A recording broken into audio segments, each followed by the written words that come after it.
എന്താ ഷാനവാസിക്ക ശരിക്കും പറഞ്ഞാല് അവിടെ എല്ലാവരും ഇങ്ങനെ അക്ബറിക്കാൻ ഇടയ്ക്ക് ഷോനവാസ് ഷോനവാസ് എന്ന് വിളിക്കുന്നുണ്ടായിരുന്നു. ഷാനവാസൊക്കെ ഒരു പാവം, പുള്ളി ഒരു ഹിറ്റ്ലർ മാധവൻകുട്ടി, ഹിറ്റ്ലർ മാധവൻകുട്ടിയാ. ശുദ്ധനാണ് പുള്ളി. ഇടയ്ക്കിടയ്ക്ക് രുദ്രം കളിക്കും. പാവമാണ് ആള്, ആളൊരു ശുദ്ധനാണ്. ആൾക്ക് ഇപ്പോഴും ആൾ കരയൊക്കെ ചെയ്തിട്ടുണ്ട് അവിടെ. പിന്നെ അക്ബറിക്കയുടെ തോളിലിരുന്ന് കരയൊക്കെ ചെയ്തായിരുന്നു. പാവമാണ് ആള്. ആള് ആൾക്ക് ആദ്യത്തെ 2-3 ആഴ്ച പുള്ളി ഗെയിം മനസ്സിലായിട്ടില്ലായിരുന്നു. ഞാൻ തന്നെ ഫസ്റ്റ് ടാസ്കില് ആ ഒരു പുറന്തള്ളൽ ടാസ്ക് ഉണ്ട്, കട്ടിലിൽ കിടക്കുമ്പോൾ ഔട്ടാക്കുന്ന ടാസ്ക് ഉണ്ടല്ലോ. ആ ടാസ്ക് സമയത്ത് തന്നെ ഷാനവാസിനെ ഞാൻ ഔട്ടാക്കാൻ വേണ്ടി ശ്രമിച്ചപ്പോൾ ഷാനവാസിക്ക് എൻ്റെ അടുത്ത് ഭയങ്കര വൈരാഗ്യമൊക്കെ ആയിപ്പോയി. എന്നെ നേരത്തെ എനിക്ക് അറിയാന്നുള്ളല്ലേ, നീ എന്തിനാ എന്നെ ഔട്ടാക്കാൻ ശ്രമിക്കും? ഞാൻ പറഞ്ഞു, നിങ്ങൾ ഔട്ടാക്കണ്ടേ, അതല്ലേ എന്നാലേ നമുക്ക് മുന്നോട്ട് പോകാൻ പറ്റും. പെട്ടെന്ന് ഫീൽ ആവും അല്ലെ ഗെയിം ആണെന്നുള്ള സംഭവം. അതുപോലെ അവിടെ ഏറ്റവും ഇതേപോലെ ഇന്നസെന്റ് ആയിട്ട് ഇരിക്കുന്ന ആളുകൾ വേറെ ആരാ? അക്ബറിക്കനെ കുറിച്ചിട്ട് എന്താ പറയുന്നത്? നിങ്ങളുടെ ഫ്രണ്ട്ഷിപ്പ് ഒക്കെ മാറ്റി നിർത്തി ഒരു കണ്ടസ്റ്റന്റ് എന്ന നിലയിൽ. ഭയങ്കര കണ്ണിങ് ആണ് അവൻ. അവൻ കുറെ കാര്യങ്ങൾ എപ്പോഴും ഒരേ സമയത്ത് ചിന്തിച്ചുകൊണ്ടിരിക്കും. ശുദ്ധനാണ് ആള്, മനസ്സിലൊന്നും വൈരാഗ്യ ബുദ്ധി അങ്ങനെയൊന്നുമില്ല. പക്ഷെ ഭയങ്കര കണ്ണിങ് ആണ്. വളരെ ശ്രദ്ധയോട് കൂടി ഗെയിം കളിക്കുന്ന ഒരാളാണ് എനിക്ക് തോന്നിയിട്ടുണ്ട്. പിന്നെ അവൻ ഈ പറയുന്ന പോലെ ഇപ്പൊ ഞാൻ ഈ ഷോയെ അവൻ ഒരുപാട് സ്നേഹിക്കുന്നുണ്ട്. ബിഗ് ബോസ് എന്ന ഷോയാണ്. അവൻ വിന്നർ ആവണം എന്ന് അവൻ ആദ്യം ഒരുപാട് ആഗ്രഹമുണ്ട്. പിന്നെ എൻ്റെ സുഹൃത്ത് എന്ന നിലയ്ക്ക് ഞങ്ങൾ തമ്മിൽ എപ്പോഴും സംസാരിക്കുമ്പോഴെല്ലാം അവിടെ വന്നിട്ട് ഫ്രണ്ട്സ് ആയ ആളുകളാണ്. അതെ, ഒരു കരിയറിനെ കുറിച്ചും കരിയറിന്റെ ഗ്രോത്തിനെ കുറിച്ചും ഇനി മുമ്പിലോട്ടുള്ള ലൈഫിൽ ബിഗ് ബോസ് കൊണ്ട് നമുക്ക് എന്തൊക്കെ നല്ല കാര്യങ്ങൾ ചെയ്യണം എന്തൊക്കെയാണ് അവൻ എപ്പോഴും ചിന്തിക്കുകയും സംസാരിക്കുകയും ഞാനുമായിട്ട് കമ്മ്യൂണിക്കേറ്റ് ചെയ്തിട്ടുള്ളത്. അപ്പം അവനൊരു പാവമാണ്. ഈ കഴുകൻ ഇവര് തന്നെ ഉണ്ട്. കഴുകൻ എന്ന് പറയാൻ കാര്യം എന്ന് വെച്ച് കഴിഞ്ഞാൽ ഇത് തന്നെയാണ്. അവൻ വളരെ ക്ലിയർ ആയിട്ട് കാര്യങ്ങൾ ഒബ്സർവ് ചെയ്ത് പറയുന്ന ഒരാളാണ്. അവന്റെ ഭാഗത്ത് എന്തെങ്കിലും വീഴ്ച വന്നിട്ടുണ്ടെങ്കിൽ കൂടി അവൻ എപ്പോഴും പലപ്പോഴും ഞാനിവിടെ ഡിസ്കസ് ചെയ്തിട്ടുണ്ട്. എടാ, ഞാൻ ഇങ്ങനെ പറഞ്ഞത് ശരിയായോ, നിനക്ക് എന്താ തോന്നണേ, പേഴ്സണലി നിനക്കത് വർക്കായോ, അത് തെറ്റാണോ എന്ന് ഞാൻ പറഞ്ഞിട്ടുണ്ട്. എടാ തെറ്റാണ്. എന്നാ രേണു ചേച്ചിയോടുള്ള വിഷയമൊക്കെ ഞാൻ പറഞ്ഞിട്ടുണ്ട്, എടാ തെറ്റാണ്. പക്ഷെ പിന്നീട് അവർ നല്ല ഫ്രണ്ട്സ് ആയി. ഞാൻ പറഞ്ഞു, അത് ഭയങ്കര കയ്യിൽ നിന്ന് പോയി, നീ എങ്ങനെയെങ്കിലും അത് വിഷയം സോൾവ് ചെയ്യണം. ഇപ്പൊ തന്നെ ലാലേട്ടൻ വിളിച്ചു പറഞ്ഞു, ഒരാഴ്ച സമയം തരാം, ഈ സമയത്തിനുള്ളിൽ നീ രേണു ചേച്ചി സോപ്പിടണം. അപ്പൊ നമ്മൾ പറഞ്ഞു, എടാ നീ പാട്ടുപാട്, പറയുന്നടാ പാട്ടുപാട്, ചേച്ചി കോമഡി അടിക്കുക, തമാശ പറയുക, ചേച്ചി എങ്ങനെ സന്തോഷിപ്പിക്കാൻ പറ്റും അതൊക്കെ ചെയ്യും. അപ്പൊ അതൊക്കെ അവൻ ചെയ്യും. മനസ്സിൽ ഭയങ്കര വൈരാഗ്യ ബുദ്ധിയൊക്കെ ഉള്ള ആളാണെങ്കിൽ അങ്ങനെ ചെയ്യാൻ പറ്റില്ല. ശുദ്ധനാണ്. അനുമോള് എല്ലാവരും പറയുന്നത്, പുറത്ത് കുറെ എല്ലാവരും പറയുന്നത് അനുമോൾ അങ്ങനെ തന്നെയാണ്, ഭയങ്കരമായിട്ട് സെൻസിറ്റീവ് ആയിട്ടുള്ള ഒരാളാണ്. നിങ്ങൾ തമ്മിൽ ഭയങ്കര അടി ഉണ്ടാവുന്നതും കാണാം. രാത്രി ആകുമ്പോഴത്തേക്ക് അനുമോൾ കാല് തൊട്ട് കെട്ടിപ്പിടിക്കുന്ന കാണാം, ഒരു ചേട്ടനെ പോലെ നിൽക്കുന്നത് കാണാം. അതൊരു പാവമാണ്. പാവം എന്ന് പറയാൻ കാരണം വെച്ചാൽ എനിക്ക് അനുവിൻ്റെ അടുത്ത് യാതൊരു തരത്തിലുള്ള ഒരു ദേഷ്യവും ഇല്ല. ആ സമയത്ത് ഷോയിൽ ഉണ്ടായിരുന്ന സമയത്ത് കാണിക്കുന്ന കാര്യങ്ങളെ കാണുമ്പം ഉണ്ടാവുന്ന ഒരു എതിർപ്പുകളും അതൊക്കെ ഒരു ഫണ്ണായിട്ട് മാത്രമേ ഞാൻ എടുത്തിട്ടുള്ളൂ. ഇത്രയും ദിവസം എടുത്തിട്ടുള്ളൂ. സത്യമായിട്ടും ഞങ്ങൾ ആ ജയിൽ ടാസ്കിലൊക്കെ ഞാനും അനു ഭയങ്കര ഭംഗിയായിട്ടാണ് ടാസ്കിന് മുമ്പിലോട്ട് കൊണ്ടുപോയി. പക്ഷെ അനുവിൻ്റെ അടുത്ത് എപ്പോഴും ഞാൻ പറയുന്ന കാര്യം ഇത്രേ ഉള്ളായിരുന്നുള്ളൂ, അനു നമുക്ക് ചുറ്റും കുറെ അധികം ക്യാമറകളുണ്ട്, മൈക്കുകളുണ്ട്, എപ്പോഴും നമ്മളത് മറന്നു പോയേക്കാം, പലപ്പോഴും മറന്നു പോയേക്കാം, ഞാൻ ഉൾപ്പെടെ. പക്ഷെ നീ പറയുന്ന കാര്യങ്ങൾ സൂക്ഷിച്ചു പറയണം. നീ കിണറ്റിൻകരയിൽ ഇരുന്നിട്ട് ഗോസിപ്പ് പറയാൻ വന്ന ഒരാളല്ല. നീ ഇത്രയും വലിയൊരു ഷോയിൽ വന്ന ഒരാളാണ്. അപ്പൊ നീ പറയേണ്ട കാര്യങ്ങൾ വളരെ ക്ലിയർ ആയിട്ട് പറയണം. പക്ഷെ അത് പറയുന്നതിൽ എന്തെങ്കിലും അതൊക്കെ സത്യം ഉണ്ടോ എന്ന് വെറുതെ അങ്ങ് പറയാൻ പാടില്ലല്ലോ. ഇപ്പൊ തന്നെ നമ്മൾ ഇന്റർവ്യൂ എടുക്കാമെന്ന ആള് ലേറ്റായി. ഇപ്പം ലേറ്റ് ആവാൻ പല കാരണങ്ങളുണ്ടാവും. ബ്ലോക്ക് ഉണ്ടാവും, ചിലപ്പോൾ വരുന്ന വഴിക്ക് എന്തെങ്കിലും സംഭവിച്ചേക്കാം. പക്ഷെ ഇവിടെ ഇരുന്നിട്ട് ഞങ്ങൾ ഇത്രയും പേര് ഇരുന്നിട്ട് പറയണം, ക്യാമറ ഓൺ ആക്കി വെച്ചിട്ട് പറയണം, മനഃപൂർവ്വം ലേറ്റായി വരിക ഈ ഇന്റർവ്യൂ കൊളാക്കാനായിട്ട്.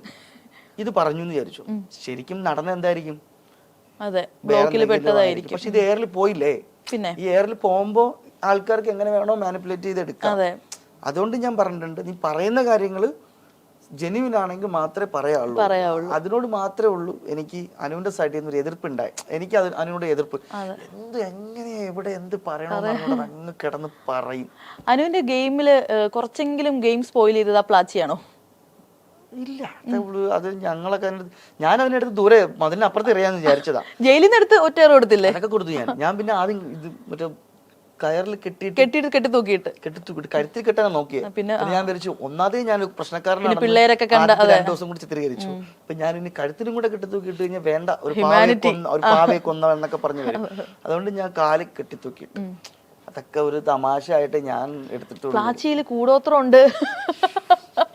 പ്ലാച്ചി ഇങ്ങനെ അനു ഇങ്ങനെ എന്തോ ഇങ്ങനെ വന്നിട്ട് അത് ചുമ്മാ അത് ശരത്തേട്ടൻ പോയി. പിന്നെ ജിസേലിനെ കഴിഞ്ഞ നീ അടുത്ത ആഴ്ച പോകൂടി എന്ന് പറഞ്ഞ് പ്ലാച്ചി ആയിട്ട് ജിസേൽ ഔട്ടായി. ഒന്നുമില്ല, അതൊക്കെ ചുമ്മാ, അതൊക്കെ നമ്മളതൊക്കെ തമാശയായിട്ട്. പിന്നെ അന്ന് പറഞ്ഞ കേട്ടല്ലോ, കാല് തൊട്ട് അനു ആക്കിയതിന് ശേഷം എനിക്ക് അത് ഈ പറഞ്ഞേ അവിടെ കൊറേ കോമഡി ഉണ്ടായിട്ടുണ്ട്, ഇഷ്ടം പോലെ നമ്മൾ കാണാത്തത്. അപ്പൊ ഞാൻ ഈ പറയുന്ന നമ്മുടെ ശൈത്യ അവിടെ ഇരുന്നപ്പോ ഞാൻ 2 ദിവസമായിട്ട് ഞാൻ എനിക്ക് ഇച്ചിരി വയ്യായ്മ ഉണ്ട്. നമ്മള് ഫുഡൊക്കെ കറക്റ്റ് അല്ലല്ലോ.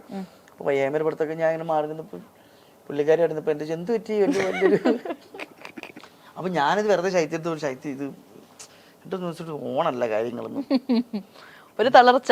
എന്ത് പറ്റി ഒന്നുമില്ല, അത് ഞാനും ശ്രദ്ധിക്കുകയാണ് നിങ്ങൾ 2 ദിവസമായിട്ട് ചേട്ടൻ എന്തൊക്കെയോ ശൈത്യം ഒരു പൊട്ടിക്കൊച്ചാന്ന് തോന്നുന്നു. 2 മാറ്റങ്ങളുണ്ട്. അപ്പൊ ഞാൻ പറഞ്ഞു അനുവിന്റെ കാലൻ അന്ന് അനു ഞാനൊരു വഴക്കുണ്ടായില്ല, അതിനുശേഷമാണ് ഈ ഡൗണൊക്കെ എന്ന് പറഞ്ഞു. അപ്പൊ പറഞ്ഞു ആണോ, എന്നാ എന്തെങ്കിലും ഇട്ടാവും, എന്തെങ്കിലും കാര്യങ്ങളാണ് എന്നെ പറഞ്ഞ് അങ്ങനെ ഒരു അതെല്ലാം ഒരു ഫണ്ണായിട്ട് പറഞ്ഞു. ലാലേട്ടൻ പിറ്റേ വീക്കെൻഡിൽ ആ വിഷയം എടുത്ത് ഇട്ടപ്പോഴാണ് ഞങ്ങൾ അതിനൊരു അപ്പോഴും ഞങ്ങൾ തമാശയായിട്ട് എടുത്തത്. ഈ ശൈത്യ നീ കട്ടപ്പനൊക്കെ വിളിക്കുമെങ്കിൽ ആളൊരു പാവമാണ്. ശൈത്യ വെറും പാവമാണ്. ശൈത്യ കുറച്ച് നാൾ ഈ പറഞ്ഞ അനുവുമായിട്ട് കൂട്ടുകൂടി നടന്നപ്പം ഞങ്ങളൊക്കെ പറഞ്ഞു, നീ ഇത് ഇത്ര ശരിയല്ല, നീ എന്തിനാ അവളെ മാത്രം ഡിപ്പെൻഡ് ചെയ്തിരിക്കണെന്നൊക്കെ പറഞ്ഞിട്ടുണ്ടെങ്കിൽ കൂടി ശൈത്യ അഭിപ്രായങ്ങൾ പറയേണ്ടടുത്ത് വളരെ ക്ലിയർ ആയിട്ട് തന്നെ അഭിപ്രായങ്ങൾ പറയുകയും തെറ്റുകൾ ചൂണ്ടിക്കാണിക്കുകയും ചെയ്ത് തന്നെയാണ് ശൈത്യം നിന്നത്. അതെ. ഈ അക്ബർ അല്ലാതെ അക്ബറിനെ ആര്യനെയും നിങ്ങളുടെ ഒരു ഫ്രണ്ട് സർക്കിളിലുള്ളവരായിരുന്നു, അവരെ മാറ്റി നിർത്തുകയാണെങ്കിൽ മറ്റുള്ള കണ്ടസ്റ്റൻസിനെ വെച്ച് നോക്കുവാണെങ്കിൽ അതിലൊരു ഫേവറേറ്റ് വണ്ണിനെ എടുക്കാൻ പറ്റുമോ, അല്ലെങ്കിൽ ഒരു ബെസ്റ്റ് ഗെയിമർ എന്നുള്ള രീതിയിൽ ഒരാളെ ചൂസ് ചെയ്യാൻ പറ്റുമോ? അനീഷിനെ കുറിച്ചിട്ട് എന്താണ്? അനീഷ് നല്ലൊരു പേഴ്സണാണ്. അനീഷ് നന്നായിട്ട് അവിടെ ഗെയിം ചെയ്യുന്നുണ്ട്. ഇഷ്ടമുള്ള ഒരാളെയാണോ ചോദിച്ചത്? ബെസ്റ്റ് ഗെയിമർ എന്ന് വേണമെങ്കിലും പറയാം, അല്ലെങ്കിൽ ചേട്ടന് ഫേവറേറ്റ് ആയിട്ടുള്ള ഒരാൾ വേണമെങ്കിലും പറയാം. ജിസേൽ ഔട്ടായി, ഗെയിമർ ആയിരുന്നു. ജിസേൽ ഔട്ടായി. ഇപ്പോ ഉള്ള ഒരു ഇപ്പൊ ഞാൻ ഔട്ടാവുന്ന സമയത്തിന് മുമ്പൊക്കെ ആണെങ്കിൽ പോലും ഈ വൈൽഡ് കാർഡ് അല്ല, ബാക്കിയുള്ള എല്ലാവരും നന്നായിട്ട് അവരവരെ ഗെയിം കളിക്കുന്ന ആൾക്കാരായിരുന്നു. ഇപ്പം ഷാനവാസൊക്കെ ആണെങ്കിലും അക്ബർ ആണെങ്കിലും ഇപ്പോ ഈ പറഞ്ഞ ആര്യനാണെങ്കിലും ബിന്നി ആണെങ്കിലും അനുമോളാണെങ്കിലും എല്ലാവരും അവരവരുടെ ഏരിയ അവരൊരു വൃത്തിയായിട്ട് തന്നെ ചെയ്യുന്നുണ്ട്. അപ്പൊ അങ്ങനെ ഒരു താരതമ്യം ചെയ്യാനായിട്ട് ഇപ്പൊ പറ്റില്ല ഇല്ല. കാര്യം എല്ലാവരും കണ്ണിങ് ആണ്, എല്ലാവരും വളരെ ബ്രില്യൻ്റ് ആയിട്ട് തന്നെയാണ് അവരുടെ അഭിപ്രായങ്ങൾ പറയും കാര്യങ്ങൾ ചെയ്യുന്നത്. ആദില നൂറ അവരായിട്ട് എങ്ങനെയായിരുന്നു ഒരു ബോണ്ടിങ്? ഒരു പാവം നമ്മള് പിള്ളേരല്ലേ, വലിയ സ്നേഹമുള്ള ആൾക്കാരാണ് രണ്ടുപേരും. എനിക്കൊരു പ്രത്യേക ഇഷ്ടം അവരുടെ അടുത്തുണ്ട്, രണ്ടുപേരടുത്തുണ്ട്. എന്താ പറയാ, എപ്പോഴും അവര് ഇറങ്ങിയാലും ഒരു ചേട്ടൻ എന്ന രീതിയിൽ എപ്പോ വേണമെങ്കിലും വീട്ടിലേക്ക് വരാൻ പറ്റും. അതെ, അല്ല അവര് നല്ല നല്ല പിള്ളേരാണ്. ഗെയിമിന്റെ ഭാഗമായിട്ടൊക്കെ കുറുക്കുട്ടടിക്ക് കളിക്കാറുണ്ട്, പക്ഷെ നല്ല പിള്ളേരാണ്. ആരാണ് അതിനകത്ത് മറ്റേ ക്ഷിപ്രകോപിയും പെട്ടെന്ന് തണുക്കുന്ന ആളും? ഈ ആദിലാണോ നൂറയാണോ? രണ്ടുപേരില്ല. ആദില പെട്ടെന്ന് ദേഷ്യം വന്നാലും പെട്ടെന്ന് ഇതാവും, പാവമാണ്. നൂറയോ? കുറച്ച് ടഫാണ് നൂറ അക്കാര്യത്തില് എനിക്ക് തോന്നിയിട്ടുണ്ട്. പക്ഷെ പാവമാണ്, മാറി ചിരിക്കുകയൊക്കെ ചെയ്യും. ഭയങ്കര ഒരു ഏറെ പിടിച്ചാലും മാറി കുറച്ച് ചെയ്യുകയൊക്കെ ചെയ്യും, പാവമാണ്. നമുക്കൊരു കുഞ്ഞു സെഗ്മെന്റിലോട്ട് പോവാം. ഓക്കെ, ഞാനൊരു എന്താ പറയാ ഒരു സ്റ്റേറ്റ്മെന്റ് പറയാം, അത് ഏത് കണ്ടസ്റ്റന്റ് ആണെന്ന് പറഞ്ഞാൽ മതി. ഓക്കെ, ഇയാൾ കേറുന്ന കപ്പലിൽ ഞാൻ കേറില്ല, ഇയാൾ ഉണ്ടെങ്കിൽ ആ കപ്പൽ മുങ്ങും. ആര് വേണല്ലോ, നിങ്ങളുടെ സീസൺ ഫുള്ളുള്ള ആര് വേണല്ലോ ചൂസ് ചെയ്യാം. സീസൺ ഫുള്ളൊന്നും ഇല്ലായിരുന്നു, ഒരു 2 ആഴ്ച ഉണ്ടായിരുന്നു, 2 ആഴ്ച കുറവേ ഉണ്ടായിരുന്നു. മസ്താനി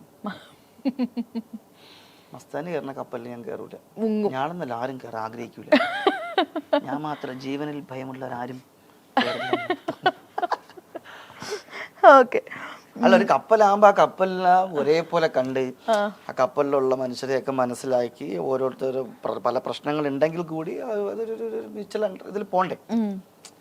അദ്ദേഹത്തിന്റെ എവിക്ഷൻ കണ്ടതോടുകൂടി അപ്പാനി ചേട്ടൻ കർമ്മ എന്നത് റിയൽ ആണെന്ന് വിശ്വസിച്ചോ? അല്ല, അല്ലെങ്കിൽ ഞാൻ കർമ്മയെ വിശ്വസിക്കുന്ന ആളാണ്. കുറെ ട്രോളുകളൊക്കെ കണ്ടിട്ടുണ്ടായിരുന്നു, അങ്കമാലി ഡയറീസിനകത്തില് നിൽക്കുന്ന പോലെ ഇതേപോലെ ഇതിന്റെ ഫ്രണ്ടില് നിപ്പുണ്ടെന്നുള്ള രീതിയിൽ, വാ നീ ഇറങ്ങി വാ എന്നുള്ള രീതിയിൽ.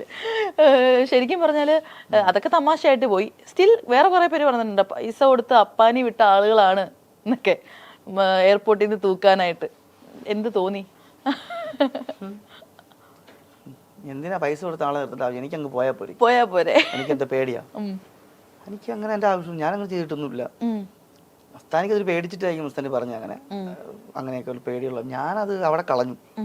ലാലേട്ടൻ്റെ മുമ്പിൽ വെച്ച് അങ്ങനെ പറഞ്ഞു. അത് കഴിഞ്ഞ് ഞാൻ ഔട്ടായി പുറത്തു വന്നതിന് ശേഷം, ഔട്ടായ ആ നിമിഷം തൊട്ട് മസ്താനിയുമായിട്ടൊന്നും എനിക്ക് ഒരു തരത്തിൽ പോലും എൻ്റെ സബ്ജക്റ്റേ അല്ല. എൻ്റെ മുന്നിലോട്ടുള്ള ഒന്നിനും ഒരു സബ്ജക്റ്റ് അല്ല. പിന്നെ ഇടയ്ക്ക് എന്തോ പറഞ്ഞാൽ കേട്ടു, ഞാനും കേട്ടു ഇതിനെക്കുറിച്ച്. എയർപോർട്ടിൽ എന്തോ മീഡിയക്കാരെയൊക്കെ ഞാൻ കാശ് കൊടുത്ത് നിർത്തിയിട്ടുണ്ട്. മീഡിയക്കാരൊക്കെ എത്ര വർഷം കഴിഞ്ഞ് കുറേ വർഷങ്ങളായിട്ട് ഞാൻ കാണുന്നില്ലേ അവരൊക്കെ. ഞാൻ അങ്ങനെ ചെയ്താൽ പോലും അവരത് അക്സെപ്റ്റ് ചെയ്യില്ലല്ലോ ഒരിക്കലും. എന്താണ് ഇവർ ഈ മീഡിയക്കാരെ കുറിച്ചൊക്കെ ഇവിടെ മസ്താനിയെ പൊടുത്തൊരാള്, മസ്താനി ഒന്നുമില്ലെങ്കിലും ഇതേ മീഡിയ ലെവലിൽ ജീവിച്ചു എന്നൊരാളല്ലേ. അങ്ങനെ എല്ലാ മീഡിയക്കാരെയും ഒറ്റ ദിവസം കൊണ്ട് മോശക്കാരാക്കാൻ മസ്താനിക്ക് എങ്ങനെ സാധിക്കും? ശരിയല്ലേ? ഇതേ മീഡിയക്കാരെ ഇടയിലല്ലേ മസ്താനി വന്നേ. അപ്പോ അതേ മസ്താനി ഈ മീഡിയക്കാരെ കുറിച്ച് എന്താണ് അങ്ങനെ ഒരിക്കലും നിങ്ങൾ തന്നെ പറയൂ, അങ്ങനെ മീഡിയ സുഹൃത്തുക്കൾ അങ്ങനെ ചെയ്യില്ല. അവർ ഒരിക്കലും ചെയ്യില്ല. എനിക്ക് ഉറപ്പുണ്ട് അങ്ങനെ ചെയ്യില്ല. അത് മസ്താനിക്ക് ഉറപ്പില്ലാത്തത് ചിലപ്പം മസ്താനി അത്രയും നാള് നിന്നത് അതേ ഇൻഡസ്ട്രിയിൽ നിന്നൊരാളാണ്. അപ്പൊ അതേ ഇൻഡസ്ട്രിയിൽ നിന്നൊരാളെ എന്നെ അങ്ങനെ പറയുന്നതാണ് തെറ്റ്. അല്ലാതെ ഒന്നുമല്ല. അതിൽ ഞാൻ ഈ മീഡിയ സുഹൃത്തുക്കളോട് ഞാൻ ക്ഷമ ചോദിക്കുക ആ സമയത്ത്. കാര്യം ഞാൻ കാരണം അങ്ങനെ ഒരു തെറ്റിദ്ധാരണ അവരുടെ ഇടയിലേക്ക് ഉണ്ടായതിന് ഞാൻ എൻ്റെ മീഡിയ സുഹൃത്തുക്കളോട് ഞാൻ സോറി പറയണം. അങ്ങനെ ഒരിക്കലും മസ്താനി അങ്ങനെ പറയാൻ പാടില്ല. ഞാൻ അങ്ങനെ ചെയ്തിട്ടില്ലല്ലോ. അവരും പറയില്ലല്ലോ ആരും ചെയ്തെന്ന് അങ്ങനെ പറയില്ല. എത്ര ദ്രോഹം ചെയ്തവരോടാണല്ലോ അങ്ങനെ ചെയ്യില്ല. എന്തിനീ അതിന്റെ ആവശ്യം ഉണ്ടാവും? ഞാൻ പറഞ്ഞല്ലോ, ഞാൻ ഔട്ടായി ഇറങ്ങിയ ശേഷം എനിക്ക് ബിഗ് ബോസിൽ അകത്തുണ്ടായ ഒരു വിഷയത്തിനെ കുറിച്ചും ഞാനത് ഭയങ്കരമായിട്ട് വിഷയങ്ങളായിട്ട് കൊണ്ട് നടക്കുന്നില്ല. ബിഗ് ബോസുമായിട്ടുള്ള റിലേറ്റഡ് ആയിട്ടുള്ള ഇന്റർവ്യൂകളിൽ വരുമ്പോൾ ആ വിഷയം സംസാരിക്കാതെ പിന്നെ വേറെ ഏത് വിഷയം സംസാരിക്കേണ്ടി വരും. അതുകൊണ്ട് ഞാൻ ആ വിഷയം സംസാരിക്കണമെന്നേ ഉള്ളൂ. അതെ, ഇയാളുണ്ടെങ്കിൽ എനിക്കൊരു ധൈര്യമാണ്. അക്ബർ ഉണ്ടെങ്കിൽ എനിക്കൊരു ഭയങ്കര ധൈര്യമാണ്. അത് ബിഗ് ബോസ് എന്നല്ല, ജീവിതത്തിലും അങ്ങനെ പറയാൻ പറ്റുമോ? അയ്യോ, അതിപ്പോ എങ്ങനെ പറയാൻ പറ്റും? പുറത്തിറങ്ങട്ടെ, ആദ്യം ഇറങ്ങട്ടെ. എന്നാലും ആഗ്രഹമുണ്ട്. അക്ബറും ആര്യനും എൻ്റെ നല്ല സുഹൃത്താണ്, ജിസേലെ സുഹൃത്താണ്. അക്ബർ എൻ്റെ ലൈഫിൽ എൻ്റെ നല്ലൊരു ബെസ്റ്റ് ഫ്രണ്ടായിട്ട് കാണണം എന്ന് ഞാൻ അതിയായി ആഗ്രഹിക്കുന്നുണ്ട്.